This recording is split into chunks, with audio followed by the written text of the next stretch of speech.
I'm wondering what you think of the Eurozone crisis, what's happening with the Euro right now? The whole thing was a misconstruction from day one. Many of us warned that you could not put Greece and Germany together in the same economic and monetary union, and I'm afraid those chickens are now coming home to roost.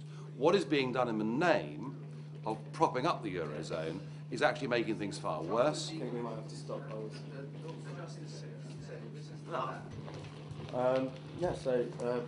Germany and Greece. From the start, the whole thing was a misconstruction.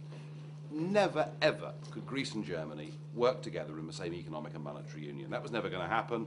Many of us predicted it. Those chickens are now coming home to roost. But what is now being done in the name of keeping the Eurozone going is a disaster for both the north and the south of Europe. The southern European states are now stuck inside an economic prison of the Euro, where their democracy has been stripped from them. They're taking to the streets, and if we're not careful, there'll literally be violent revolution.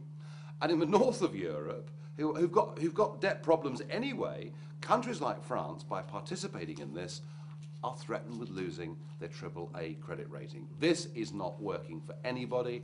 I can't believe that David Cameron is the most enthusiastic cheerleader for them all giving up democracy totally and pushing on to a full political union. What are we doing? Cameron said in the Commons the other day that when your neighbour's house is on fire, you should help them. He's throwing petrol on it. So, do you think that we should be splitting from the Euro, away from the Eurozone? Well, I think the trouble is that as the Eurozone step by step moves towards that full political union, we, still as full members of the EU, will be dragged in its wake. One proposal that's come forward is a financial transaction tax, which would be devastating for the City of London. You know, what I'm told, now is not the time, because of the crisis, for us to talk about Britain's relationship with the EU. I would say it couldn't ever be a better time for us to say, look guys, we're going to have a free trade deal with you. We're going to cooperate with you. We're going to have reciprocal deals on student exchanges and foreign workers. We'll do all of those things. But actually, do you know what? We'd rather govern our own country. So, and we've just had it announced that there's been a 12% drop overall in uni applications this year.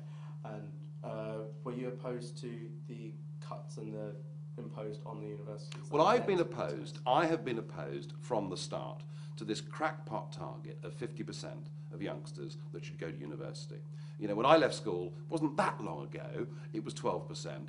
You know, perhaps 25% should be going. Too many people have been encouraged to go to university who frankly are not academics, to get degrees that are not helping them one bit in the workplace. Far better to send fewer people and not to charge them, because my worry now is that you'll get people who come from families on relatively low incomes who are bright and should be going to university, who won't be going because they're terrified of racking up all those debts.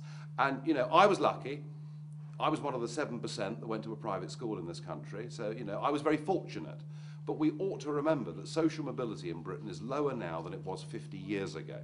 It's the public schools, it's those that can afford universities who are getting the best jobs, and too often, bright kids from poor backgrounds are not achieving their best.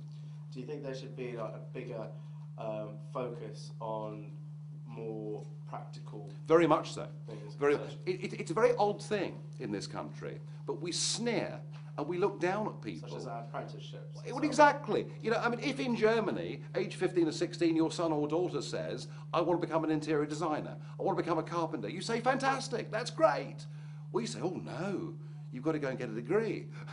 You know, we've become very snobby about trades, and it's stupid.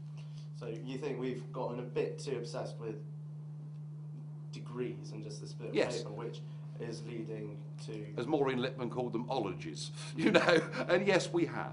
Yes, we have. I want to encourage skills, trades, apprenticeships. I do not support school leaving age going up to a mandatory 18. I think that's also a mistake, and I want fewer people to go to university, but those that have achieved the right academic level to continue, and I don't want them coming out with debts, and therefore I don't want people being put off from going who ought to be going. Thank you very much for your time. Thank you.